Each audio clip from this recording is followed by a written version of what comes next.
So I'm John with Finnlay K. It's a pleasure to have you here. How are you doing today?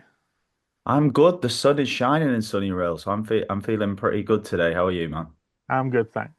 So if someone only knew you through your music, they'd probably imagine you're quite centered and quite a grounded person. But where did that journey start? What would you say that? Oh, that's interesting. I don't think I've had that before. Centered No? and grounded. Oh, in what way, may I ask? Um, when I listen to your music, there's an awful rawness, very much like reading into someone's diary. Like it's very, you can feel the feeling through it and where you're coming from.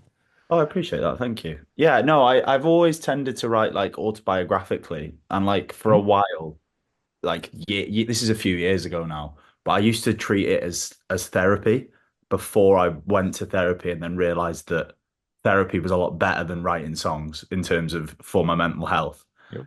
So I kind of like treated songwriting like just spilling everything that was on my mind. And I think that has carried over. And I like to be honest in my words and stuff. I'm not very good at, I don't think I'm a great like storyteller in song. I think I'm much better at kind of going, here's a feeling that's pretty accessible or that everyone has felt at some point.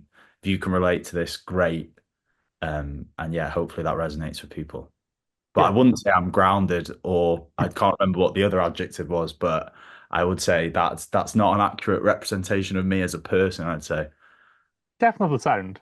I definitely feel that in the sound. Obviously, well, we'll come back to Have a Word. I know you've probably spoke about it loads. Mhm. When people see you there compared to how people see you away from Have a Word, I think Yeah. might come across as two totally different things. Yeah, I guess with the day job, I guess as it is with Have a Yeah. Word, a comedy podcast, you've can't everyone there is a massive show off and Mhm. you're competing for attention and I'm with some of the biggest characters in my life, which is great because I think it's definitely changed me as a person and kind of shaped my humor and all that Mhm. stuff. So I think the songwriting is kind of the kind of me in the quiet moments where Yeah. I'm on my own and very reflective and stuff. Whereas I think if I was doing that on the podcast, people would be a bit miserable, um, and maybe going, why won't this moody guy cheer up? So we'll strip it back to before Have a Word. We'll take it back to when you grew up in Rhyl, North Wales, Yeah. a place not exactly known as a hub for creatives or a music scene. So what did an environment like that teach you? So I like I still live in Rhyl at the minute. Mhm. I do have plans to get out, but that's not through anything of Ryl's fault. It's can I swear on here or no? Yeah, no, absolutely. Okay, it's a shithole, but it's my shithole. Like Yeah. I'm like kind of I've got a love-hate relationship with it. But in terms of a music scene, there kind of wasn't one. There was Mhm. one promoter in town that was trying, and everything else. I think I'd kind of missed the heyday from speaking to people at like open mics when I was Yeah. 16. They were going, yeah, 10 years ago this was booming and everyone was doing gigs and stuff. And then it kind of died down. I think the last band to do anything from North Wales was Catfish, and that is well over Yeah. 10 years ago now. Um, so Rhyl wasn't the best kind of hub for creativity. I tried to do music at A level, and I turned up on the first day, and it was me and my friend who I was playing guitar with at the time, and they went, "It's literally just you two on the course, so we're not doing it. We're not going to run it." So it Right. was kind Yeah. of doors were closed Mhm. and stuff like that, and that made me go to uni to do something completely different that I didn't particularly want to do, but I was Mhm. like, well, I have to do something. I don't have the education to go into music. I don't have those kind of opportunities. So I settled on journalism. But thankfully, um, I came back to music Yeah. and realized that it was what I love doing most. But yeah, Rail wasn't the best hub. I always say it's where music comes to die. Um, but I'm not sure how accurate that is because there are still some great bands. There's been great bands over the years and great soloists. So I think that's maybe slightly unfair. You might be the start of the new golden days. Well, I don't know if you remember Lisa Scott Lee from Yes. Steps. She is from Rhyl, so she was the start of the golden age. I can't claim that. So when you write, what usually comes first to you? Is it the emotion or the structure? Like, do you start from a feeling and build around it, or do you just Um, have a structure and build into a feeling? I think like a lot of people, like I'm fascinated by other people's processes in songwriting. And I've read a couple of books, which is Mhm. crazy. I don't read books, but I've read a lot of songwriting stuff. Um, and I'm fascinated by how different people do it. And I've tried all those different ways. I'd say the most common for me is sitting in this room right here, right Mhm. where I am now, with an acoustic guitar, playing some chords until something kind of it can be the same chord I've played for since I've learned guitar, but on a certain day you'll just go, oh, something's interesting there, and then I'll start of kind of figuring out a melody and like just doing gobbledygook kind of words until something goes, oh, that's a cool little phrase, and then it'll go from there. And sometimes it can take years to finish songs, and sometimes it can be done in 20 minutes. And I always think the ones that take no time at all are the better ones because there's something, in the air. Yeah. Um, but yeah, it's different. It's different depending on who I'm with and stuff like that. Like these newest batch of tunes that are coming out at the minute has been a completely different process, which has Mhm. been really enjoyable and interesting and kind of pushed me out of my comfort zone. So I've noticed when we were at the roast in Glasgow, you did a Mm. performance, and obviously you use a loop, which, for those who don't know, you're layering sound in real time, which must take a lot of trust and a lot of patience. Like you've not got a pre-scripted backing track. Oh, What has worked? I don't use a loop. You know? No, I actually, there's a funny story about the roast in Glasgow. Yeah. So this is what it's less than a month ago, isn't it? Hmm. I turned up and there was another lad playing Ross, who's a good mate of mine. Yes. And I just said, I can't. I was coming on the train. I was like, please don't make me bring my guitar. Can I just use yours and your setup? And I just don't have to think about it. I could just turn up, do a quick sound check, and then ready to go. Yep. And the problem was because we were filming it, all of our stuff had to be well out the way for the whole show. Hmm. It was all side of the stage, and they were like, when you come on, you just come on and we'll sort the rest of it out. We'll plug everything in. Hmm. So we were playing through an amp for the guitar. Well, everything was going through an amp that was then being redirected to the whole theatre. Yeah. And it's what's the Kings? Is it like 1500, something like that? Yeah, something like Something like that. So it's a big room and it that. was sold out. So it's not a small gig. Yeah. No. Uh, I went on stage, I'm playing. Hmm. I can hear my guitar because it's coming through the amp. I realize as I start singing and the crowd starts singing, I go, oh, my guitar's not coming out of there. So they can't hear that. They can hear me doing an a cappella. Yeah. So at one point, were you there? Did you Yes. say? Yeah. So at one point, I think it was during the chorus, I said to 1,500 people, and then I laughed about it so much afterwards. I went, please stop clapping. I can't hear anything. Like I was on the Undateables. I was going, please stop. Please stop. Um, and yeah, so I told 1,500 people to stop clapping me, which I think if you'd have told me that a few years ago, Yeah. I wouldn't have believed A you. big thing for a musician. Yeah, yeah, it's odd. So your track very feels very honest, and I've heard it be described as emotionally naked. Which track was this? Sorry. Scary. Kerry. Yeah.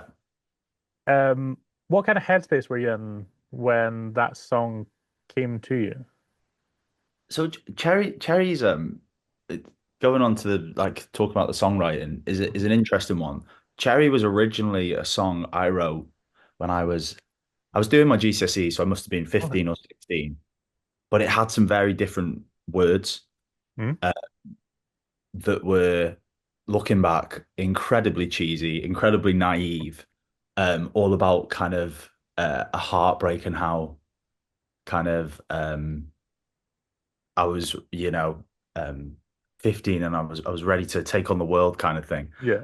And I came back to it like maybe 3 or 4 years ago now. I came back to the song. I was like, it's a nice tune, but those words have to go. They need to change. There's the odd one that's still in there. I think the second verse is pretty much the same as Right. when I was 16 or whatever.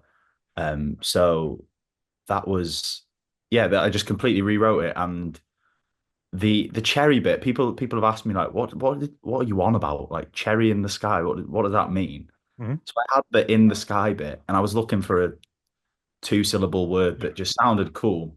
And genuinely, I remember it again. I was in here, and on the table that this laptop's sitting on, I had a bottle of Asda cherry juice, Okay.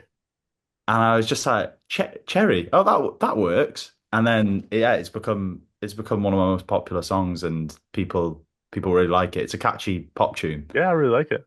Yeah. And, Um, uh, I yeah, assumed you were going for the sun or something with cherry in the sky, but well, it's up for interpretation. yeah. When I said it, that's what it meant at that point. But now, if I sing it, it means something else to me. Hmm. And it's kind of up for interpretation or whatever it means. But I think, yeah, the song is kind of about um like a rebirth kind of thing, but Yeah. not to sound too like kind of you know wanky, but that sort of like starting again. Yeah. So talking on surreal moments with Have a Word, suddenly charting next to Ed Sheeran and Elton John. On Mm. paper, that's pretty wild. Yeah. But emotionally, what did that experience teach you? So this is Laura's Gone, Yeah. which was the a cr- kind of Christmas song. It wasn't a Christmas song. We just put some jingle bells on it. Um, that we went for Christmas number one in 2021, I think that Yeah. was now. Um, that was my first time in a proper recording studio. Like we just said, Rhyl didn't kind of afford me those opportunities, and obviously it's so expensive to record. Yeah.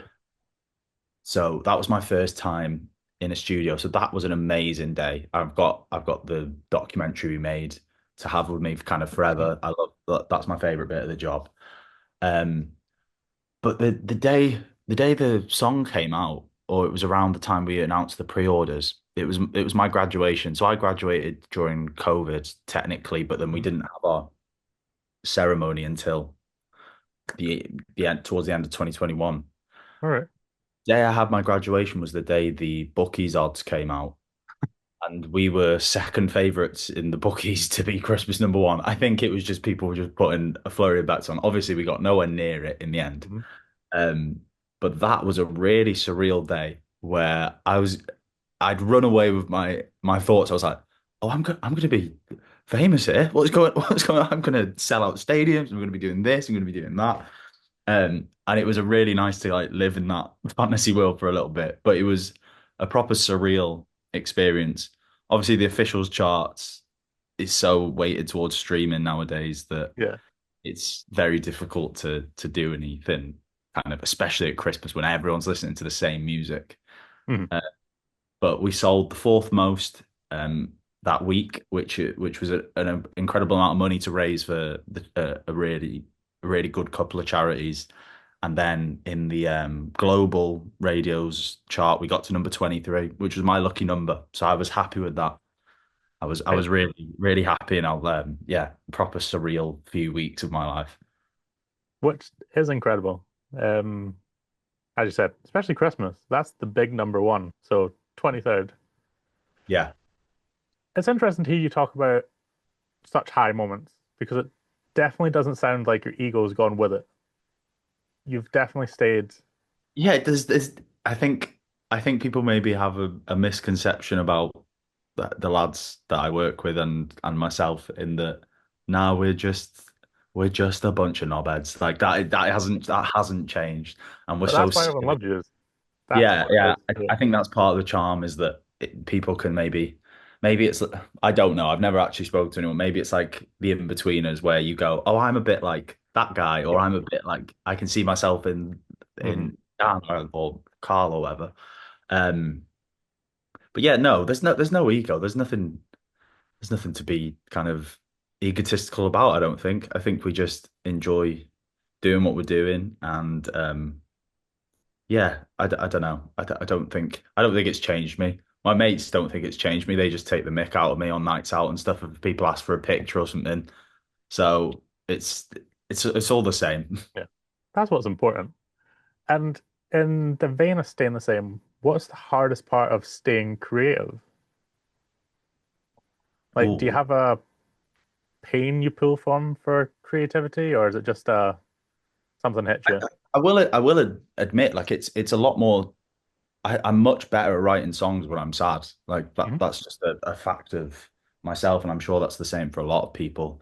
It's a lot easier to write from pain than happiness. I think it's much more like evocative and stuff.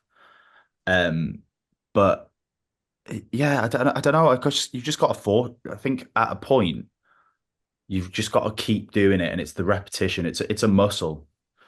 Songwriting especially. Obviously, I get to be creative in other aspects of my life with the with have a word and stuff. But in terms of songwriting, it's a muscle, and if you don't write for a while, you're not going to be as good. I've gone back to five-a-side recently, and I am nowhere near as good as I used to be. But I'm getting better as the weeks go on. So it's the same with songwriting. Just keep going with it, and eventually you'll kind of stumble on something. Obviously, there's like periods where you don't write for a while, and that's fine. You've just got to kind of keep going, and eventually, yeah, you'll get new songs. So you said earlier when you were younger, you used to treat songwriting as therapy. You would Mm. put all your sadness into songs and they didn't really see the light of day anymore. Mm. Do you think you're still trying to understand yourself through music? Or have you kind of found where you are and now you're making music for you? Oh, that's a good question. That's like a hot ones question. Um, I don't know this newest um EP that's coming out. The first single's out, will come back, and then Mhm. there's a new single in a couple of weeks coming out. That's been different because that's two old songs from 3 years ago or whatever, or yeah, I think they're both written around the same time, 3 years ago or so, and then two brand new songs. And I think there is a contrast in lyrics, the sound, and kind of a lot of stuff around it. So I think it's just a constant development. I think that's the same with life though, isn't it? Everyone Yeah. changes all the time. Like you look back on a year ago, 2 years ago, and you're two completely different people. And I think that is kind of what music is for me. It's just a reflection of who I am at that moment. And I hope that that continues to kind of change and develop and stuff. And it's nice to have like little time capsules where I can like with the original Cherry, I can go back to playing that song and go, well, that's what I was thinking when I was 16, or that's how I felt at this moment in time. Um, so yeah, I think it's just going to keep developing. And does one ever really know themselves? True. Yeah, you get all, philosophical. So I don't know. I know you probably get asked about have word loads, but I don't think I'd get away with not mentioning it. You're such a big part of it. And I'm kind of curious how it all feeds into your music. You're Yeah. such a big part of Have a Word. How does working in that, well, how does working with comedians, working in the madness that Have a Word is, shape your approach to music? Do you ever feel yourself writing lyrics that started off as a joke, or are they totally separate? I think I think there's been a couple of those. So obviously Laura's Gone was Yeah. just one big joke. And then Nashville, which was a country song I wrote when I was in Nashville. Hmm. I was very, creative with the title and stuff. Um, those have been the two kind of ones where the podcast has properly inspired me. Hmm. Oh, actually, sorry. There's also the India song round here. I do Yeah. forget about that song quite a lot. Um, I'd say with the other stuff, I don't. I think work is like as in have a word is very separate from that. Obviously, there's stuff like there can be like interpersonal relationships that kind of influence like the odd line here or there, or someone says something where I go, "Oh, that was really interesting," and I'll just secretly just type it on my notes. Um, but I don't think have a word really influences the music, to be honest, because I think I'd just be writing absolute nonsense most of the time if that was the case. Yeah. Which some might argue I do. I don't know. Being honest, if you ever had to write the Have a Word musical, what would the opening number be called? Oh, good question. So it's Have a Word the musical, and is it like we're all in it? Is it the story of Have a Word? Yeah, we'll go with that. It's totally All right. open. Okay, this isn't going to be my best work because I'm under pressure here. I'm going to call it All Aboard the Bullshit Bus. It fits. Maybe it's similar to All Along the Watchtower, something like that. You went from producing a comedy podcast that accidentally landed a top 40 single to releasing very heartfelt music. How did that bizarre crossover change what you believe is possible?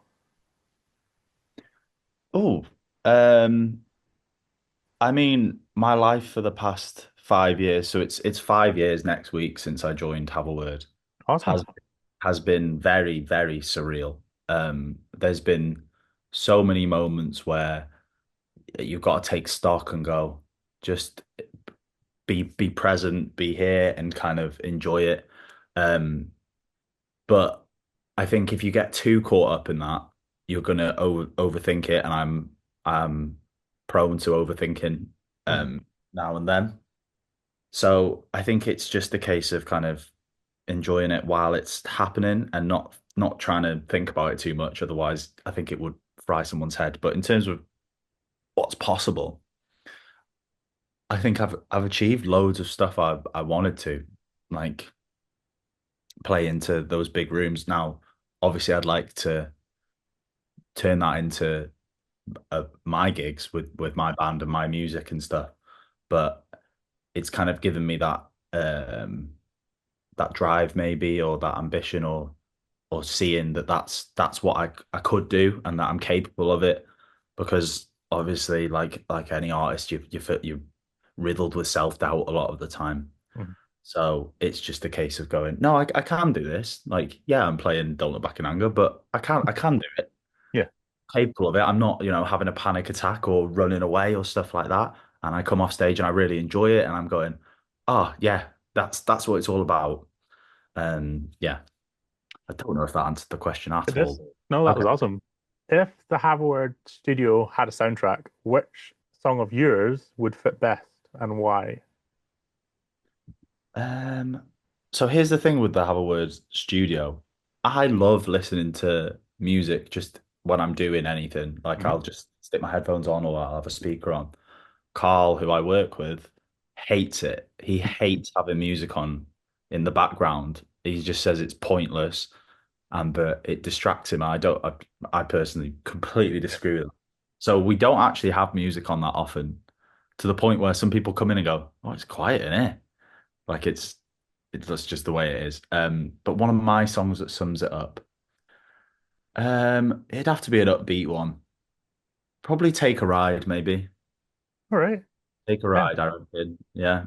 That's about, having a good time with your mates and doing that sort of stuff. So yeah, I'll go for Take a Ride. So if the Have a Word lads were ever to write a song about you, Mm. what would they title it? And would you want to be featured on it? So I think it depends if they're doing it for the camera, it's going to be a very different story to if we're doing it off camera because we all kind of slip into Yeah. our like slightly flanderized versions of ourselves. Hmm. If it's on camera, they're going to do something like the sad boy of Rhyl or something like that. Hmm. Uh, I think off camera, we're all dead good mates, and I don't know what it'd be about or what it'd be called, but I think they'd maybe do some sort of Oasis rip-off, um, Nice. Britpop inspired kind of, that sort of thing. I want to be nowhere near that. Yep. I don't, or I just don't want it on my spot. I can be uncredited. I'll be uncredited. I won't put it on my Spotify. So when it's all said and done, the songs, the shows, the podcast, what's the legacy you hope people feel when they hear Finnlay K? Wow, legacy. That's a heavy one. I don't. I've never actually thought about like a musical legacy, which is maybe odd because I think about that sort of, those existential questions all the time. Um, what would my legacy be? I think I think it's just.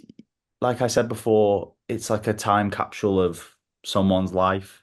Mhm. Like I'd like people to listen to it and go, there's some really, I feel like I know that person and I feel like I relate to those feelings. And yeah, I think relatability is a big thing. And I think that's what a lot of people look for in music. Obviously sometimes you just want to listen to the sounds and stuff, but I'm very much a lyric kind of guy. Yeah. um so yeah, I think, oh, it's a good one. I'm gonna have to think about that for a while, but yeah, just yeah, that's stumped me, that. Whatever I just said 30 seconds ago, that's what I said. Awesome. So, for round this off, I have some quick fire questions for you, then a final one. Go on. So, for the quick fire, what's your favorite album?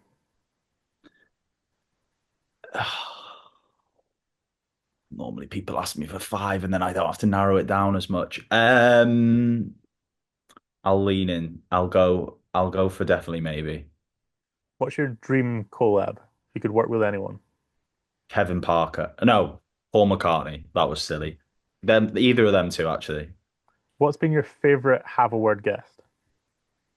Guessed. I've got a stock answer for this, and I think it's because I love him. Sean Walsh. He just makes me laugh so Yeah. much. It's always so fun when he's in. What's been your favorite have a word episode or special? Um, Special. I'll go for special because they feel, a bit Yeah, more bigger. bigger and spectacular and stuff. I'll go for the Amsterdam one. I love that one. I think Yeah, I'll never that's get my sick of it. favorite. So, personal dream, have a word guest. I've said it loads, and I think he'd be absolutely incredible on it. Is Noel Gallagher? I think Yeah. he's every time you see him interviewed, he's so funny. He's funnier than 95% of the comedians Mm. in the world, probably more actually. But I think he'd be brilliant. So Noel Gallagher. So, finally, this is something to do with everyone. It's always my favorite question. Everyone I interview leaves an anonymous message for the next person. Their question, advice, absolutely anything you want it to be. My last said, you are the only problem you'll ever have, but you're also the only solution you'll ever need. Oh God. Okay. What would you like to pass on to the next? Um.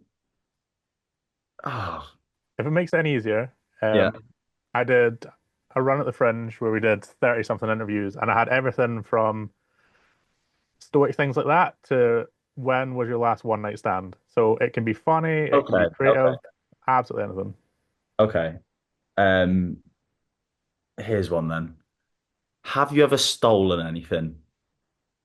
And if so, what was it and why? I like that.